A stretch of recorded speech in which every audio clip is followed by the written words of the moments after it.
I'm Florence Azria. Welcome to my kitchen. Today I would like to show you how to make the most fabulous Parisienne apple tart. Let's get cracking. So let me introduce you first to the ingredients. 300 grams of butter, 1 whole egg, a confectioner's sugar, flour, and apple. The reason why I use confectioner's sugar rather than sugar is because the texture of confectioner's sugar is softer and will melt much better with the butter, the flour, and the egg, and will make the dough very soft to the touch. Regular sugar will make it a little grainy, and we don't want that. Make sure that everything is perfectly weighted.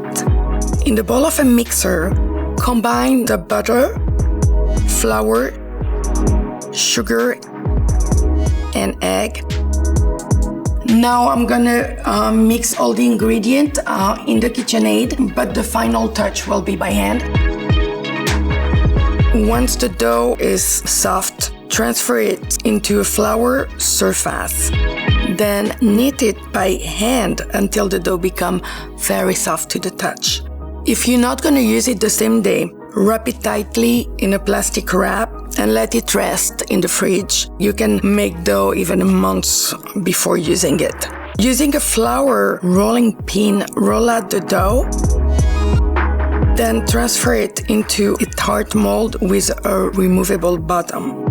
Use your finger to press the dough evenly to the mold with enough to slightly hang over the edges of the tart mold. Pinch the edge of the dough. Next step, I'm gonna prick the bottom with a fork. Very important for air circulation. You don't want your dough to rise, you want it to stay flat. Then, using a small knife, score the pastry dough to add pattern.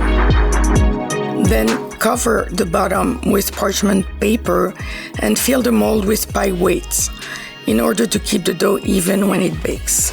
Now I'm gonna blind bake my dough for about 15 minutes until the edges are a little golden but the center is white. That will be before I add the apples. In a preheated oven, half bake at 350 degrees on convection, 15 to 20 minutes, depending on your oven. While the crust bakes, peel the apple. So to have a beautiful color, I like to peel them at the last minute when I'm gonna use them.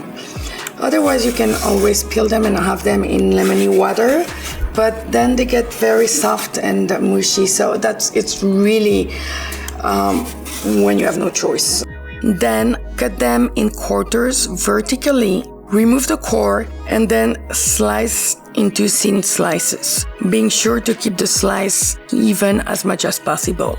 Once the edges of the dough are lightly golden, remove the tart from the oven, let it cool for 5 minutes.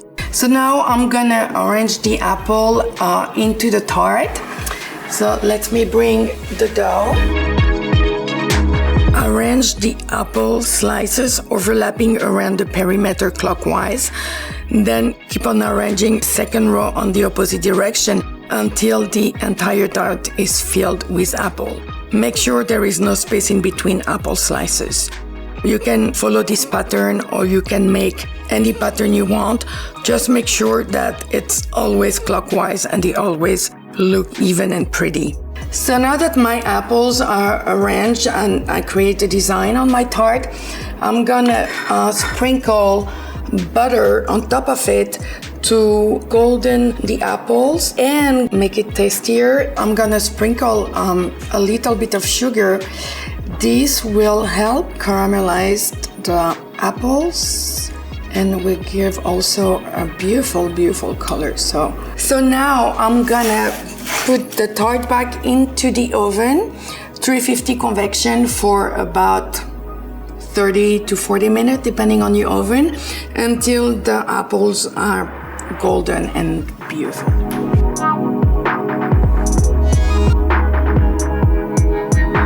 Okay, so now let's take a look at the final result. I'm gonna pull the tart out of the oven and I'm gonna glaze it.